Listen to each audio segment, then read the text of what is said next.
For the past 9 weeks, I have been training for the Ballarat Half Marathon, which for those of you who don't know is on Sunday, April 26, which is just 1 week's time away. Now this race has been on the cards for quite a while, but after getting injured and sidelined for around 2 to 3 months over the New Year's break, I was only able to put together a 10-week training block. But honestly, considering where I was a few months ago, barely being able to run without pain, I am very grateful to be able to rock up to the start line in 1 week's time. Now, I haven't publicly announced my goal yet for this race, but I am chasing a PB, and my PB currently sits at 1:22:55, so that's 1 hour, 22 minutes and 55 seconds, which I ran at Run Melbourne in July last year. And as for my specific goal for Ballarat in 1 week's time, I will announce that at the end of the video. So the training block began in mid-February, and I was actually overseas in Hong Kong, so training looked a little bit different. However, this training actually went off quite well. Like, it started quite well. My first session was 3 by 2k, and I did my first proper long run at 17k's, and that was good. It felt good, and for the first 3 weeks of my training block, things were going well. I was averaging around 60-kilometer weeks, which I was quite happy with. The original plan that I had written out was to peak at 75 kilometers. Now, I know that isn't ideal because most training plans which are trying to run a fast time like I am are much higher volume. They require a lot more from your body, but for me, I just couldn't do that. Especially coming off the injury, I just had to make do with what I could. I wasn't able to ramp up the volume too much too fast because I knew that my body couldn't handle it. I wasn't able to get my body ready for this training block as well as I wanted to, which is not ideal, but at the start, I just had to do what I could do. But then we got into weeks 4 to 6, and that's when things went a little south. Mileage dropped a little bit, actually to around 40 k's per week, and that was just a mixture of because I had things going on that I had to do, and also the fact that I was feeling actually a bit sore. My body wasn't handling the 60k weeks well, so I had to drop that down to 40. I felt some niggles in some of my lower legs. I wasn't feeling as fresh, and obviously that can be attributed to many things, but one of the things that I can definitely say that was the reason was because of my poor sleep. Like, just sleep quality, sleep quantity, sleep just wasn't great. And if you're a runner or an endurance athlete, or just any person for that matter, you'll know how important sleep is. Sleep is so important for your functioning.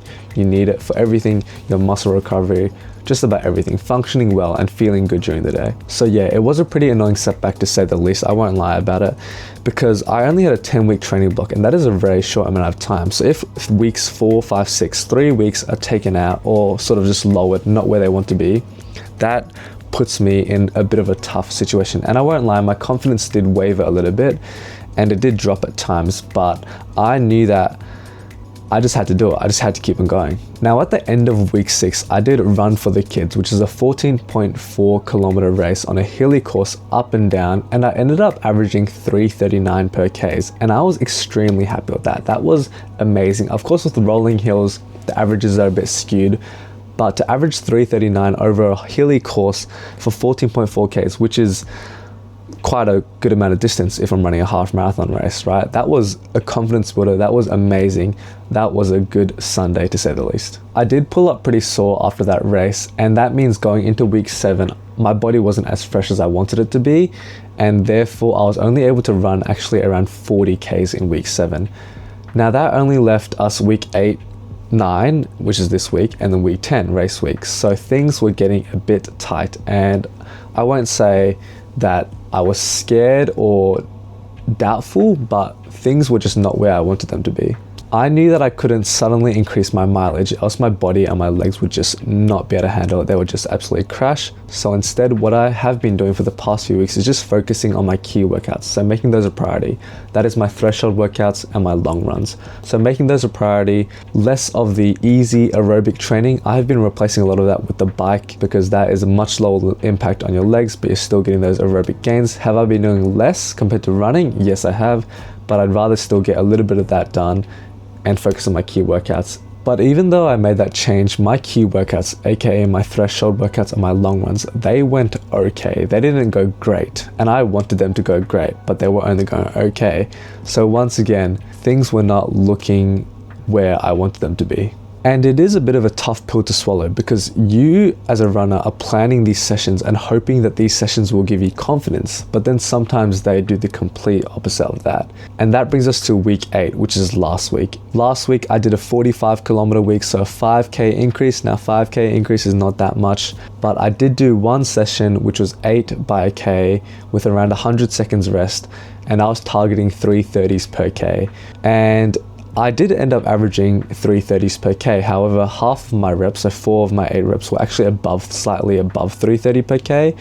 But because of the fast reps and how I ran those a lot faster, it ended up averaging out anyways. Now, although that training session once again wasn't perfect, I was happy because it did give me confidence. It gave me a good indicator of where I was at. And then finally this week, week 9 out of 10, this is my taper week. I actually ended up running just under 50 Ks, and I did a short threshold session, 2 by 3k, and I ended up averaging 342s, which I was okay with. We did a long run today that was just 20 Ks with OSAT. That was good fun. I did a bit of a push at the end. Now at the time of filming this video, I am actually exactly 1 week out from running this race. Now time has absolutely flown by. This 10 weeks, or this 9 weeks, sorry, has gone by so quick. And when I look back, this has been an all-time low mileage training block. I cannot believe that I am rocking up to this race hoping to run this fast time at an all-time low mileage. I calculated over this 10 weeks, assuming I run quite low next week, considering it's race week, this average 10-week block would have been an all-time low of 45 kilometers. Now that is insane to think about. If someone told you that they wanted to run a fast half marathon and PB, but they were only going to run 45 kilometers per week, you would probably doubt them, and I don't blame you for that. But with that in mind, my goal for the Ballarat half marathon is to run a 1 hour, 19 minute half marathon. Now that requires a 3:45 per k average to execute that time. Am I confident? Yes. Am I going to go out there and execute? 100%. Has training been perfect? No. Am I still going to go out there and give it my best shot? 100%. You know that I will. Now, yes, I will be honest, it would have been amazing to chase 340s per k, which would have given me around a 1:17:21. However, after assessing these past 9 and a bit weeks, I realized that right now I'm only in the fitness for a 3:45 pace. Once again, yes, it is a PB. I did want more, but right now we're just not at that fitness level, so obviously I don't want to injure myself and go out crazy hard. We shall see what happens in 1 week's time though. Now a lot can happen on that Sunday. We'll see how we're feeling. Are we feeling good? Did we have a good sleep the couple nights before? Are we feeling good stomach wise? How are the legs feeling? Fatigue? All that sort of thing. Has that training settled in? A lot can happen on the race day. Weather conditions, everything. There are huge list of excuses to make, but honestly, I don't even need to think about those excuses or should think about those excuses because I can only control what I can control in this race week. Like I've done in many races before, I'll execute this race week well, rock up on Sunday, and hopefully run fast. So thank you all for watching today's video. If you did like today's video, remember to like, comment, subscribe, and I'll catch you in the next.